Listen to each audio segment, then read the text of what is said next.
하나님의 말씀은 누가복음 2장 10절 11절 보도록 하시겠습니다. 누가복음 2장 10절 11절.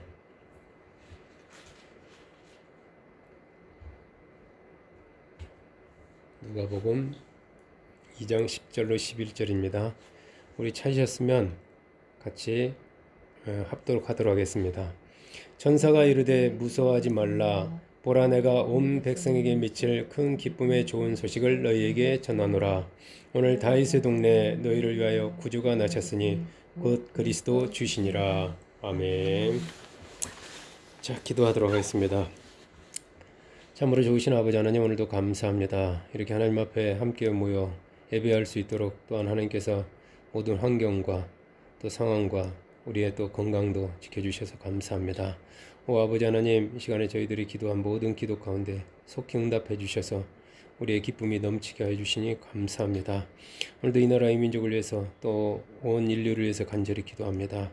주여, 이 재앙의 때, 이 고난의 때가 속히 지나갈 수 있도록 주님 불쌍히 여겨주시고 자비를 베풀어 주신 참으로 감사합니다. 우리들이 이 시간에도 하나님의 말씀을 사모하여서 이렇게 모였습니다. 하나님, 우리가 이 말씀을 받을 때 또 믿음으로 함께 화합해서 이 말씀이 우리에게 힘이 되게 하시고 우리에게 아버지 하나님 이 말씀이 복이 될 수 있도록 주여 역사해 주시니 감사하며 예수님 이름으로 기도했습니다. 아멘. 자, 오늘 말씀의 제목은 큰 기쁨의 좋은 삶. 여기 소식만 좀 바꿔가지고 큰 기쁨의 좋은 삶이라는 그런 말씀, 그런 제목으로 말씀을 전할게요. 지금으로부터 약 2020여 년 전에 하나님의 아들 예수님께서 다윗의 동네 베들레헴 마국간 말 구유에서 그 처녀 마리아의 몸을 빌려서 혈통적으로는 요셉과 마리아의 그 아들로 어린 아이의 모습으로, 약한 어린 아이의 모습으로 조용히 그렇게 태어나셨어요. 하나님의 아들 이 예수님의 탄생 소식은 죄에 빠져 죽어가는 인류에게는 가장 큰 기쁨의 좋은 소식입니다.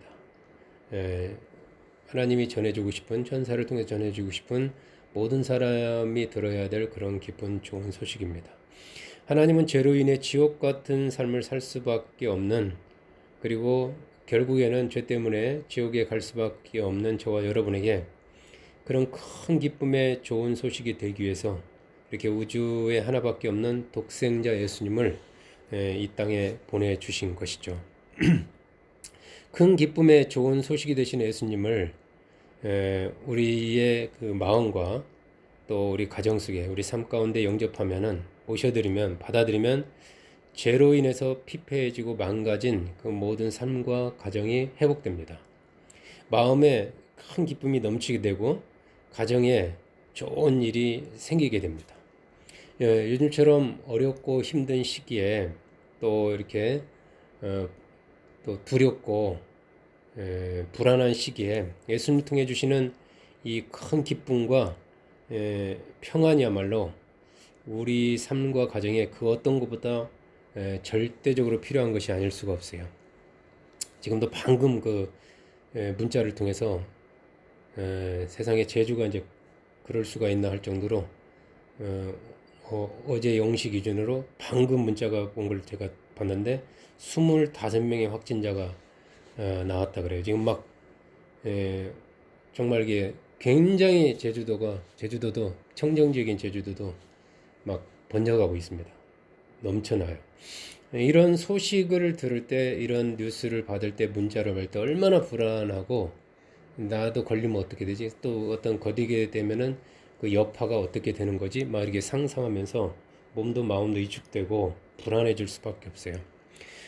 그런 우리의 삶에, 우리의 이 환경에 날마다 그 불안과 두려움 대신에 큰 기쁨의 좋은 그런 일이, 또 그런 생각이, 그런 마음으로 우리 마음이 넘쳐나는 것이 예수님을 이 땅에 보내신 하나님의 뜻이에요.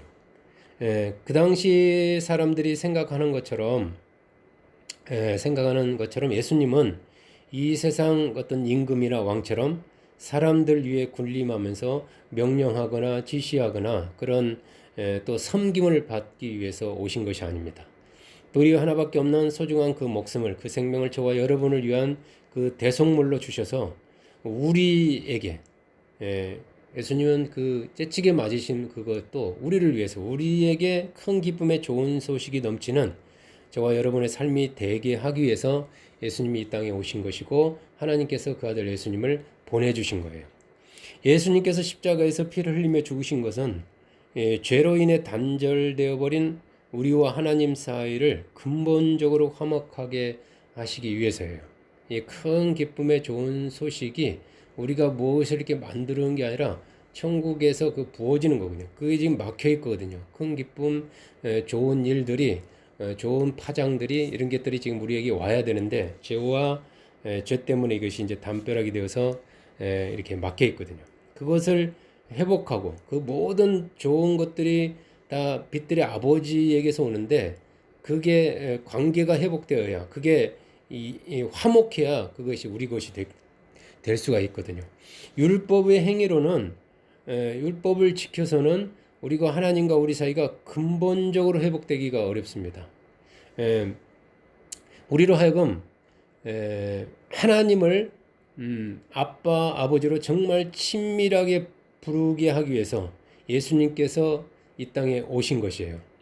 하나님께서 우주에 하나밖에 없는 보배와 같은 아들 예수님을 십자가에 죽이면서까지 엄청난 그 희생을, 그 엄청난 손실과 손해를 감수하신 이유는 하나님과 우리 관계가 권위적이며 무서운, 어떤 그 무서운 신과 신도, 어떤 추종하는 왕과 어떤 백성처럼 피상적이고 형식적인 그 어떤 주종관계, 일방적인 어떤 그런 섬기고 피지배하고 피지배하는 그런 주종관계가 아닌 진짜 아버지와, 친밀한 아버지와 아들 관계처럼 친밀한 관계, 정말 화목한 관계, 정말 친구와 같은 그런 관계, 서로 사랑하는 연인과 같은, 정말 보기만 해도 좋은, 함께만 있어도 행복한, 그렇게 기쁘고 좋은 관계로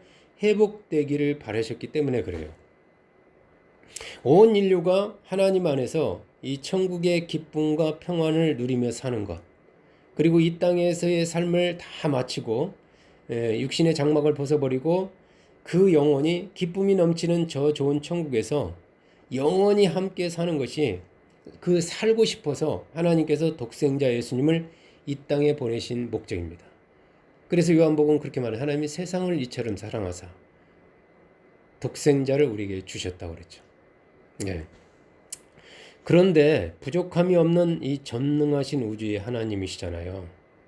그냥 쉽게 말하면 어마어마한 그 힘과 또 능력과 어떤 모든 것이, 하늘과 땅의 모든 것이 다 하나님의 것인데, 그 하나님이 하나밖에 없는 아들을 구세주로 이 땅에 보내시면서 오늘 본문에 나오는 큰 기쁨의 좋은 소식과는 거리가 먼, 도저히 사람이 상상할 수 없는 방법, 하나님은 얼마든지 그런 특혜와 특권을 그 아들 예수님에게 이렇게 만들어서 보내서 이 땅에 보낼 수도 있는데, 그런 방법이 아닌, 우리가 도저히 이해할 수 없는, 그게 하나님의 신비고 하나님의 지혜고 또 하나님 생각과 우리 생각이 다르다는 것이 거기서도 차이 나는데, 그런 방법으로 통해서 그 뜻을 이루십니다.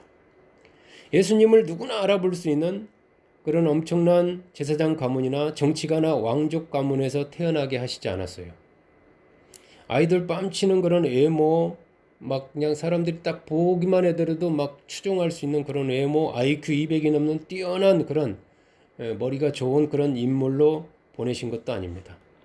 그냥 정말 볼품없는, 보잘것없는 가난한 집, 목수의 그냥 평범한 그런 아들로 태어나게 하셨어요. 하나님은 그런 힘이 있는데도 그렇게 하지 않으셨다는 거예요.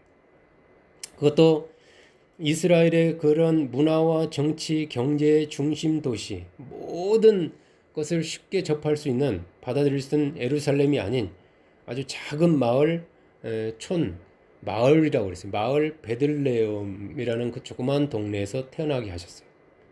당연히 예수님은 그런 문화적 또 교육적, 뭐 우리나라라면 강남 그런 서초 그런 어떤 데서 누릴 수 있는 일학군 뭐 일군 이런 교육이나 어떤 그런 환경의 혜택을 받을 수 있는 그런 환경이 아니었습니다. 예수님이 태어날 시기도 하나님 입장에서는 얼마든지 그 시기도 결정할 수 있어 선택할 수 있는데, 평화의 시기, 안락하고 평화하고 모든 것이 부족함이 없는 그런 시기가 아닌 로마의 속국 하에 정치적으로 군사적으로 불안한 때에 아들을 불안한 환경 가운데 불안한 시기에 보내주셨어요. 실제로 이스라엘은 예수님 사후 주 70년 로마의 그 공격으로 완전히 멸망당하고 맙니다. 실제로. 그래서 그 예수님이 안식일에 일어나실 때 안 했던 일들이 이스라엘에 일어나서 이스라엘은 그 나라가 소멸돼 버리죠. 하나님은 모든 환경이나 배경이 최악은 아니라고 할지라도 최선도 아닌 때를 택하여서 사랑하는 아들을 그 불안한 환경, 어려운 가정 환경 가운데 아들을 이 땅에 보내신 거예요. 예. 그뿐이 아닙니다. 예수님은 태어나자마자 자기의 왕위를 위협한다고 그 생각한 헤롯왕의 그 위협과 그 헤롯왕의 죽이려고 하는 그 헤롯왕의 그 어떤 그 뭐랄까 위협을 피해서 그냥 태어나자마자 애굽으로 피난을 가야 했어요. 그 어머니 마리아는 해산을 하자마자 동방 박사들의 경배를 받자마자 그날 밤에 하나님이 꿈에 즉시 애굽으로 떠나라 할 정도로 급하게 그냥 그대로 그냥 애굽으로 피난을 가야만 했습니다. 고향이 아닌 그 타양 애굽에서, 물론 어린 예수님은 모르셨겠지만 느끼지 못했겠지만 타양 애굽에서 이방인의 신세가 되어서 어렵고 힘든 피난 생활을 그 애굽에서 보내야만 했던 거예요. 어린 시절을. 그리고 성년이 되기까지도 그 몰래 애굽에서 들어와서 갈릴리 나사렛이라는 곳에서 조그마한 동네에서 그 당신의 진정한 신분을 숨긴 채, 어쩌면 당신의 능력을 감춘 채 목수일을 하면서 그곳에서 만 30살 때까지 그렇게 평범하게 자라야만 했습니다. 이런 예수님의 탄생과 그런 성장 배경은 예수님이 그리스도로서 공생의 활동을 하시는 동안 정통 유대교로부터 인정받지 못하고 그 당시 주류들로부터 인정받지 못하고 배척과 핍박, 공격을 받을 수밖에 없는 중요한 요인이 되었어요. 하나님이 그렇게 하실 필요도 없음에도 불구하고 마치 그렇게 어떤 만들으셨다고 볼 수밖에 없습니다. 예수님의 12제자 중 한 명인 나다나엘로부터 나사렛에서 무슨 선한 것이 날 수 있느냐라고 무시당할 정도였어요. 그 출신이 그만큼 별로 흠모할 만한, 믿을 만한 그런 출신, 그런 배경이 아니었다는 거예요. 예수님의 이 출생 배경에는 예수님을 하나님의 아들 그리스도로 믿게 하는 특별한 것이 없습니다. 인류는 어떻게 해서든 예수님 믿어야 구원을 받을 수 있고, 하나님도 많은 사람들이 예수님 믿기를 원하는데 그분의 출생이나 학력과 같은 이런 외적 배경은 사람들로 하여금 믿음을 가질 수 있게 하는 것이 아니라 도리어 그 믿음을 갖는 것을 방해만 할 뿐이에요. 물론 이렇게 고정관념, 우리의 일반적인 시각으로는 어떻게 저 사람이 그리스도야? 이렇게 할 수밖에 없는, 물론 그리스도의 그 생각, 그리스도는 이래야 돼, 그리스도는 적어도 이래야 된다는 어떤 그런 기준이 있어서 그렇겠지만, 아무튼 외적으로, 겉으로는 외모로나 모든 그 겉모습으로는 도저히 그 믿음을 갖기가 힘듭니다. 마치 시험 문제를 출제한 출제원이 일부러 문제를 어렵게 출제하여 가지고 문제를 쉽게 맞히지 못하도록 한 것처럼입니다. 그냥 많이 맞히기를 원하는데 또 쉽게 그렇게 문제를 내는 건 아니에요. 정답하고 고르기가 쉽지 않습니다. 거기에 모든 거를 자기 운명을 거기다 딱 걸기가 뭔가 좀 선뜻 믿어지지가 않아요. 많은 사람이 예수님 믿어 구원을 얻기를 바라면서 또한 쉽게 믿음을 갖지 못하도록 한 것과 같은 이런 아이러니한 그런 상황이 예수님 출생 배경이나 환경을 보면 알 수가 있어요. 그 결과 당시 많은 사람들이 실질적으로 막 헷갈려 했습니다. 심지어 예수님을 증거하라고 보낸 세례 요한조차도 헷갈려 했어요. 믿기가 너무 힘드니까. 금방 말한 것도 재미있게도 하나님은 또 그러면서도 예수님이 잉태하기 6개월 전에 어머니 마리아와 사촌관계였던 그 제사장 사가랴와 엘리사벳 사이에 또 그러면서도 세례 요한을 보내가지고 예수님을 그리스도로 증거하기 위한 그 광야에서 외치는 자의 소리로 그 세례 요한을 또 준비하셔요. 세상에 예수님을 믿게 하려고 뭐 성령이 비둘같이 임할 때 뭐 이가 그다 막 이렇게 세례 요한을 또 우리 준비도 또 하십니다. 그러나 하나님이 특별히 준비한 그 세례 요한의 증거 역시 완벽한 것은 아니에요. 세례 요한의 증거를 듣고 예수님을 따른 사람들은 극히 소수에 불과합니다. 안드레라든가 이런 사람들. 공생의 기간 동안 예수님은 많은 사람들에게 설교 사역을 하셨어요. 3년 동안 하나님 나라에 대해서 말씀을 전하셨습니다. 대부분의 사람들은 그렇지만 그 예수님 설교를 듣고 믿은 사람이라기보다는 예수님께서 공생의 기간 동안 그 성령을 통해서 일으키신 수많은 기적과 이적을 통해서 예수님 믿고 따랐어요. 예수님에 대한 소문은 사실은 기적을 일으키는 분, 그분께 가면은 모든 병을 고쳐준다. 오병이의 기적이 그분을 통해서 일어나서 굶주림에서 벗어날 수 있는 능력 있는 분이다. 뭐 그런 기적과 이적의 예수님이라는 그 기적과 이적을 통해서 예수님이 이렇게 믿어질 수가 믿고 따른 사람들이 대부분입니다. 그렇지만 그들이 생각한 하나님 나라와 또 그들이 생각하는 그리스도는 예수님이 생각하는 것과는 많은 차이가 났어요. 믿었다고 해도 또 바르게 믿은 것은 아닙니다.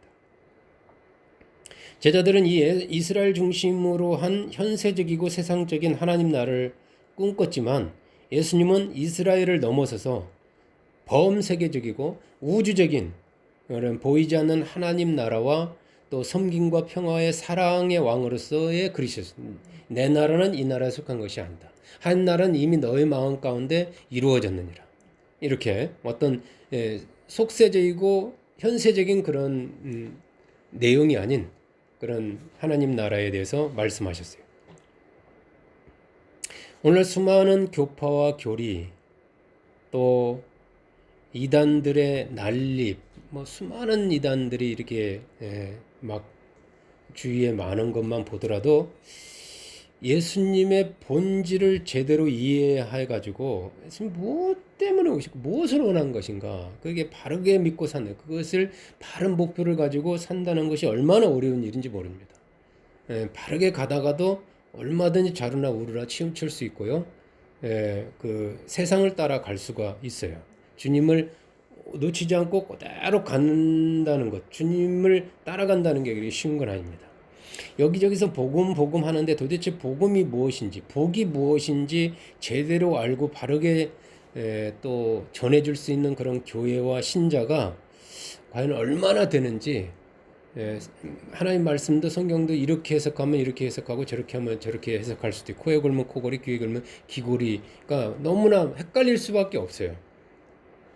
그 당시 사람들도 예수님을 그리스도로 믿는 것, 또 예수님을 믿었다고 하더라도 예수님의 그 본질되는 예수님의 그 뜻을 제대로 알고 믿는 것이 어려움이 많은데, 21세기 기적을 믿지 않고 이런 과학 물질 만능주의와 또 정보의 이 수많은 정보의 그 홍수 속에서 또 예수님을 뭐 실적으로 예수님의 뭐 말씀을 직접 듣는 것도 아니고, 예수님의 말씀을 직접 들은 제자들 사이에서도 예수님에 대한 그런 말씀에 대한 해석이 각각 틀리는 그런 상황 가운데서 오늘날 그 현대인들이 그분을 제대로 바르게 믿는다는 것이 정말 얼마나 어려운 일일까, 이렇게 충분히 이해가 갑니다. 막 헷갈리는 거예요. 헷갈려. 오늘 예수님을 믿을 수 있는 사실은 거의 유일한 방법은 여러분 성경을 믿는 것뿐이에요. 사실은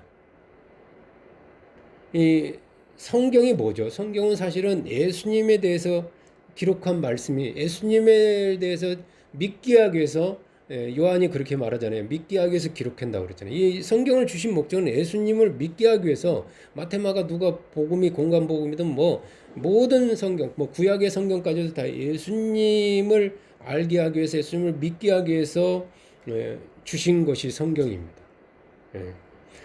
성경을 정말 진짜로 믿어요. 성경을 믿어야 예수님도 믿을 수 있는 거예요, 사실은.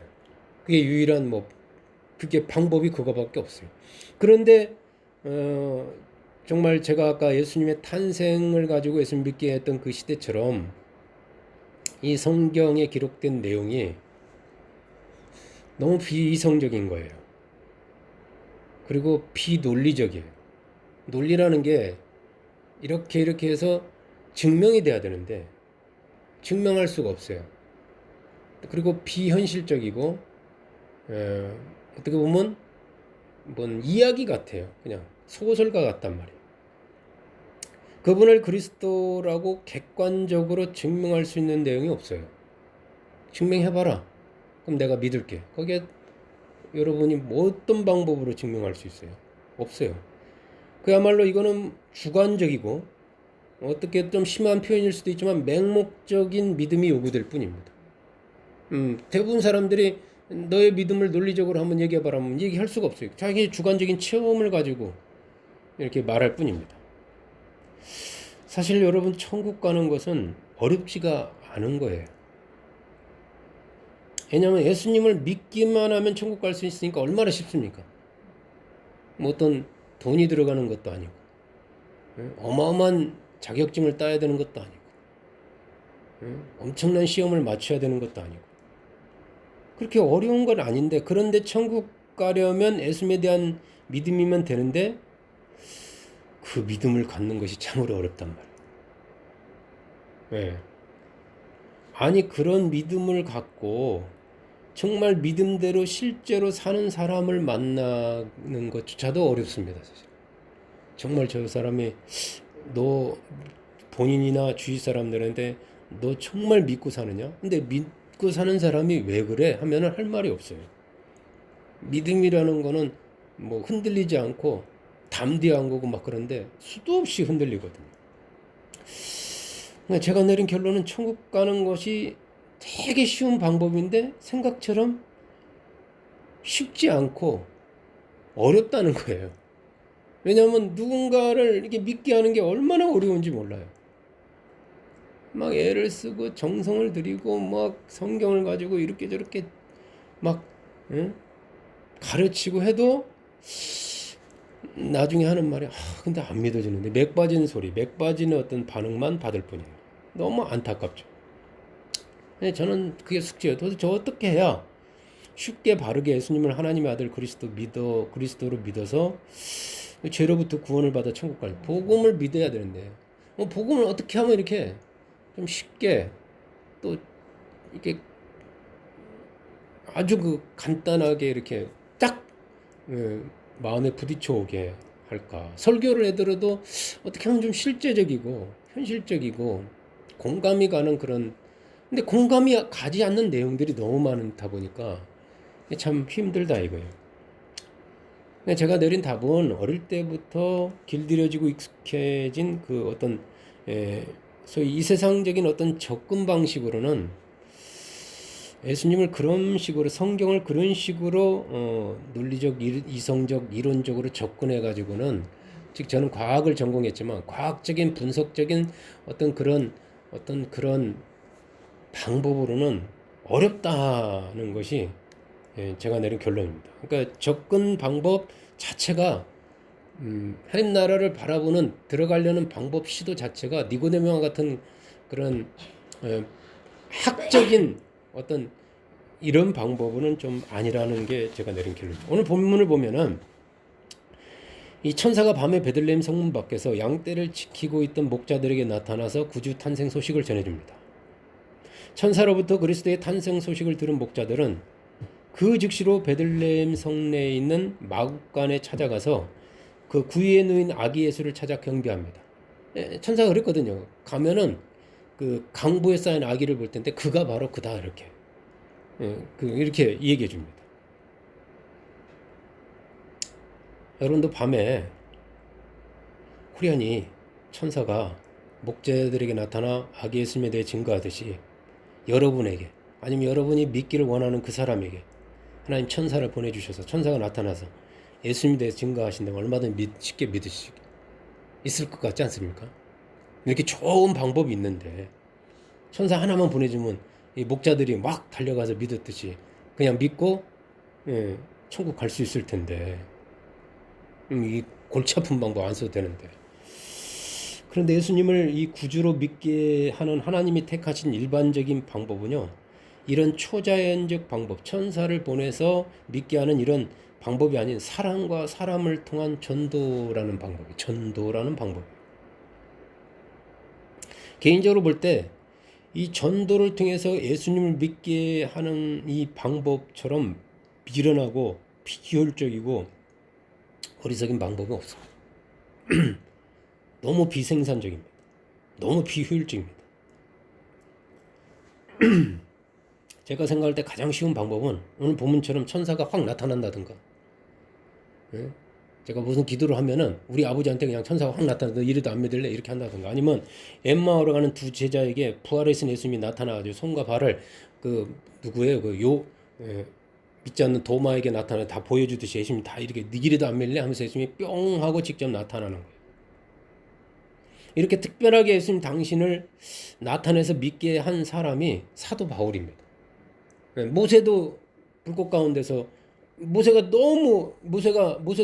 잘 믿지 않는 사람이거든요. 그러니까 근데 떨기나무에 불이 타오르는데 안 타는 거예요. 떨기나무가 이게 안 사라지고 불이 계속. 그러니까 이게 그때 하나님이 여기 계시는구나. 이게 하나님이시구나. 이렇게 불이 붙었다. 그러면 나무가 소멸돼야 되는데 안 소멸되니까 그런 신비적인 방법으로 이게 사람을 전도하셨거든요. 이와 같이 예수님의 현현, 하나님의 현현이라는 어떤 특별한 방법으로 당신을 나타내신다면 안 믿을 사람이 거의 없을 거예요. 이 지구 복음화, 세계 복음화, 뭐 그냥 가정 복음화는 금방 이루어질 거예요. 그럼에도 불구하고 하나님이 예수님을 이상하게 포장해가지고 이 땅에 보내신 것도 이상하고 하나님이 전도라는 비성적이고 비효율적인 어렵고 미련한 방법으로 예수님 믿게 하셔요. 결국에는 누군가가 예수님 믿으려면 그 누군가가 전도 즉 복음을 전해줘야 한다는 거예요. 이 성경을 전해줘야 된다는 거예요. 성경 이야기를 들려줘야 된다는 거예요. 어린아이들에게 성경을 읽어주지 않고는 어릴 때부터 성경을 성경을 예수님에 대한 얘기를 어머님의 무릎에 앉아서 듣지 않는다면은 믿음을 갖기가 힘들어요. 그렇게 들어도 믿음을 갖기가 힘든 바른 믿음을 갖고 예수님 믿는다는 게 쉽지 않은데 그런 것도 없이 어떻게 되겠느냐 이거죠. 아무튼 인류는 누군가가 전해주는 그 복음을 듣고 믿어야 구원을 받을 수 있어요. 믿음은 들음에서 나기 때문입니다. 그런 의미에서 무엇보다도 복음을 전해주는 누군가의 말과 삶이 중요하지 않을 수가 없어요. 제가 오늘 이 본문에서 어떤 하나님 질문하고서 여기서 답은 얻은 있거든요. 누군가의 말과 삶이 너무 중요하죠. 그래서 제가 오늘 큰 기쁨에 좋은 삶이라는 제목을 택한 거예요. 사람들은 그가 전해주는 말보다 그의 삶을 보기 때문에 그래요. 먼저 그를 보고 그를 신뢰하는 거죠. 잘 알지도 못하는 사람의 말을 금방 이렇게 신뢰하겠어요? 이것이 먼저 믿은 저와 여러분이 갖는 영적 부담감 혹은 책임감이라고 할 수가 있어요. 이것이 부담스러운 겁니다. 그냥 내 어떤 삶과는 관계없이 그냥 말만 전해주면 좋을 텐데. 제가 이단에 빠졌다가 나왔을 때 많은 사람들로부터 받은 질문이 어떻게 그런 엉터리 같은 말이 믿어지냐는 거예요. 제 3자가 볼 때는 정말 엉터리 말도 안 되는 그 논리와 이런 걸로 뭐 비유론 가지고 이렇게 사람들을 현혹하고 미혹한 것이거든요. 그런데 많이 배웠다는 젊은이들이 또 심지어 교수 같은 분들이 또 선생님들이 거기에 빠지느냐 이거예요. 저도 설명하기가 참 힘들어요. 난감해요. 사기꾼에게 사기당한 사람의 심정이에요. 사실은 사기꾼이죠. 우리 사기꾼에게 속아 넘어가는 게 그 교묘한 말에 혹 해가지고 넘어가잖아요. 왜 그 당시에 그들의 말도 안 되는 말이 믿어졌을까? 저도 이상하고 신기한 거예요. 저도 처음부터 그들의 말이 쉽게 믿어진 것은 아니에요. 제가 알고 있던 내용과는 너무 다른 것들이 너무 많았기 때문에 그래요. 그냥 충돌이 일어납니다. 생각의 충돌. 그럼에도 불구하고 어떻게 그 세계에 빠질 수 있었을까? 그 당시에 외롭고 정의 사람의 인정에 굶주려 있던 저에게 그 뭐 여러 가지 실패하고 안 되고 그래가지고 사람들로도 인정받지 못했거든요. 일단 저에게 그들은 가까운 후배를 통해서 접근하여서 끈질기게 지속적인 관심과 사랑 그리고 저를 인정해주고 저를 높여주고 이렇게 그 사랑을 주고 관심을 주어주고 저를 참 잘 대해주었어요. 아마도 그 정을 또 나를 인정해주는 그 인정해주는 그 사람들을 내가 거절하기가 또 쉽게 끊어버리기가 쉽지 않았던 것 같기도 해요. 이렇게. 아니면 기존 교회에서 채워줄 수 없었던 제가 너무나 궁금한 게 많았거든. 제 내면의 지적, 영적 갈증을 그 당시는 몰랐지만 제 입맛에 맞게 그들의 교묘하게 편집된 교리를 통해서 채워주기 때문일 수도 있어요. 사실은 나중에 알은 거지만 저라는 사람 하나 얻기 위해서라면 얼마든지 말을 성경을 왜곡시키도 그들을 할 수가 있거든요. 근데 교회는 그렇게 함부로 왜곡을 안 시키니까 오히려 그게 진짜가 더 저한테 힘들었던 거고 이 가짜는 오히려 제 입맛에 너무 맞고 달콤했고 꿀처럼 좋았기 때문에 아마 쉽게 빠져들 수도 있었기 때문이고 오늘날 많은 저 신천지라든가 많은 젊은이들이 거기에 빠지는 이유도 자기 입맛에 맞게 이렇게 잘 그게 이해가 되게 하기 때문에 그런 게 아닌가. 그래서 쉽게 복음을 바꾼다는 것도 쉽지 않습니다. 그럼 천하보다 더 귀한 한 영혼을 예수 믿게 하는 것은 쉬운 일이 아니에요, 사실은. 천하보다 귀한 영혼인데 한 사람이 믿기까지는 영적, 지적, 또 감정적, 심리적, 사회적 요인 등 여러 가지 요인이 복합적으로 작용을 합니다. 갑자기 어떤 사람이 어느 날 갑자기 믿은 것 같아도 그 내면에서 조금씩 어떤 붕괴라든가 무너짐이라든가 이슬비 맞듯이 어떤 과정이 있고 누군가의 어떤 그 타취가 있다는 거예요. 시간도 많이 걸리고 물질도 많이 들어갑니다.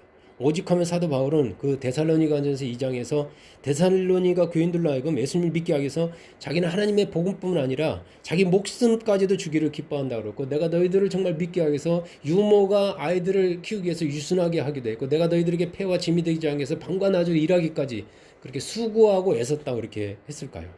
한 영혼을 구원하여서 예수님께로 인도하는 일은 목숨을 걸어야 될 정도로 힘겨운 일이고 사람 하나를 구원하는 거, 사람 하나를 살리는 게 그렇게 쉬운 건 아닙니다.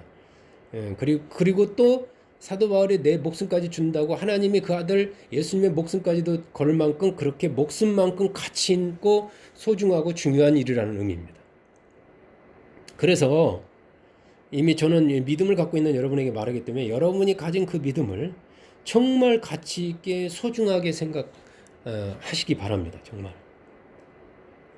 그게 큰 믿음이 크든 작든 아직 그 믿음이 열매가 되어서 나타나지 않았던 너무 소중한 거예요. 사실은 생각해보면.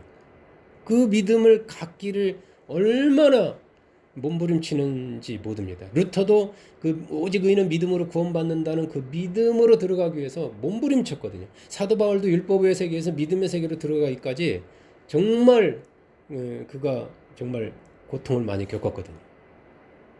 여러분 전도되기 위해서는 전도하는 사람에 대한 신뢰가 있어야 돼요. 그가 전하는 말이 신뢰를 갖기 위해서는 진정성이 있어야 됩니다. 그 진정성이라는 것은 그 진심이라는 것은 언행일치에서 나옵니다. 말과 행동의 일치에서. 말과 행실이 같을 때 신뢰가 생기고 신뢰가 쌓여요. 근데 어떤 사람이 오늘 한번 자기를 속인다든가 거짓말을 했을 때 그 신뢰가 싹 무너지는 것과 같습니다.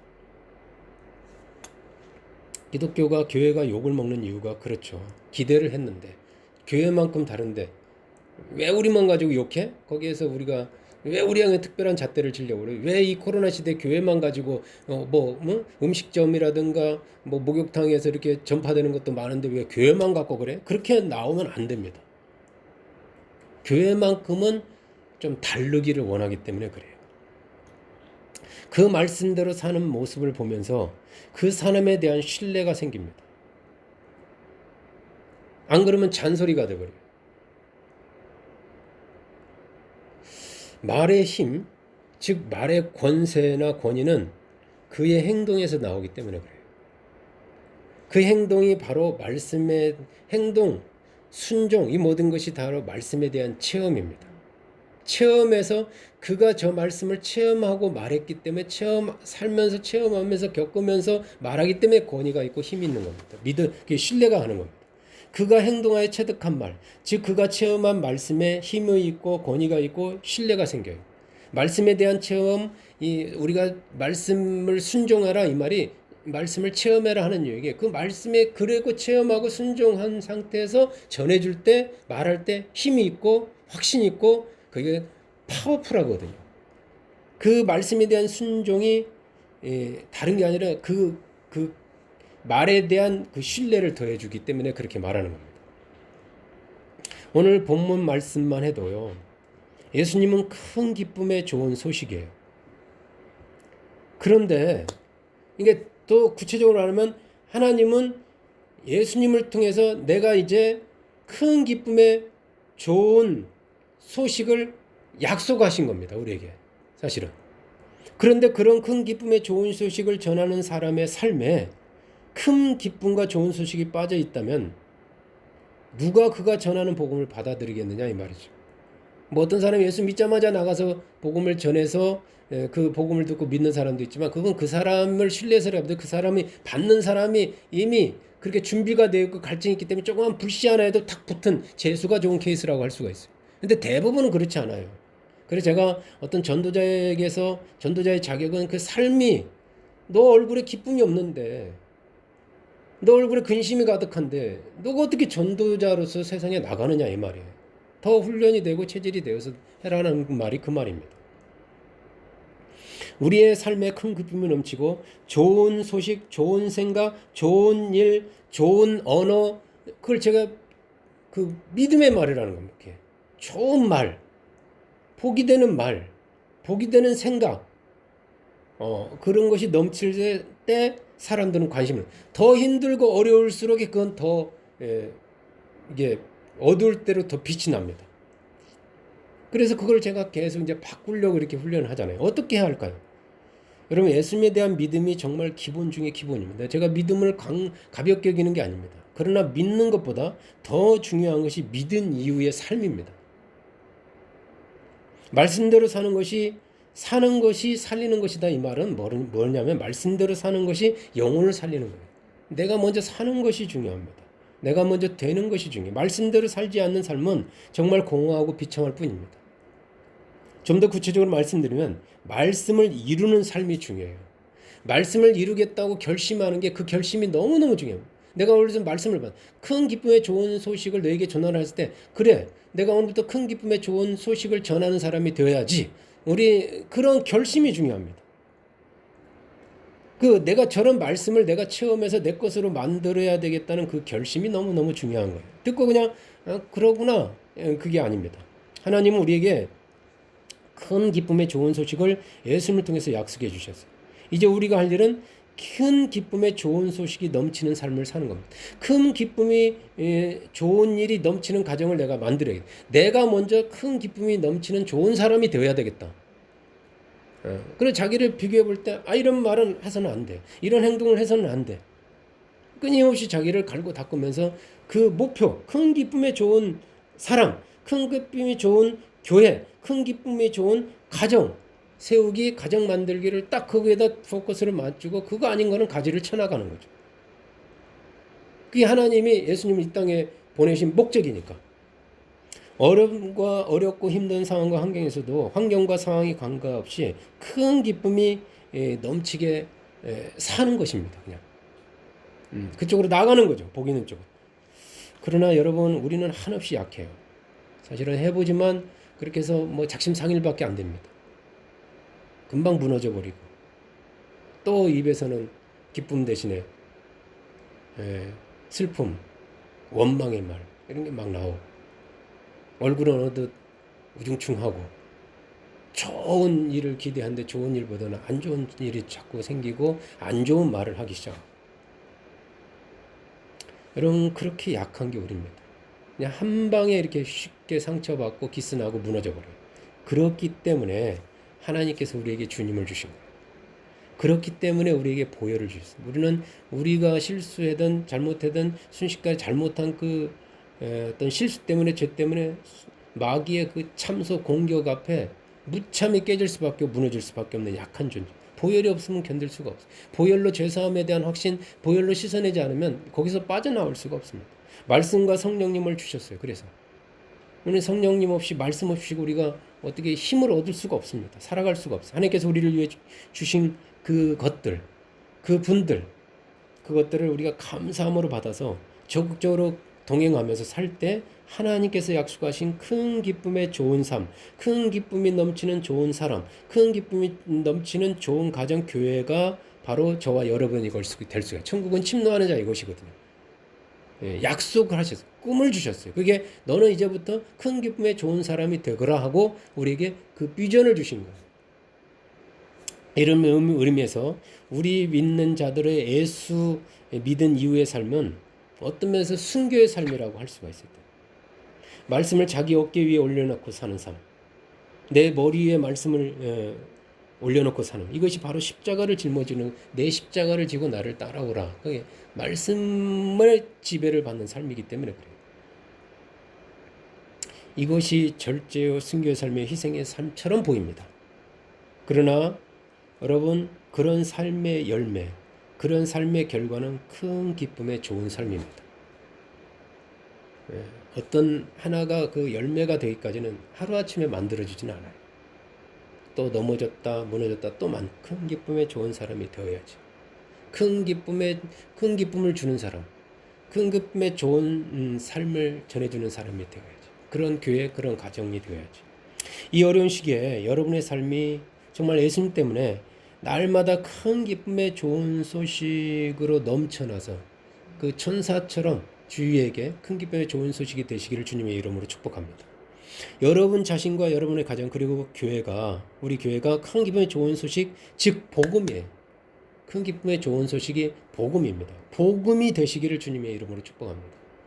나아가서 우리가 정말 사람들에게 물질적, 또 심리적, 또 정신적, 영적으로 그런 복음이 되시기를 축복합니다. 예.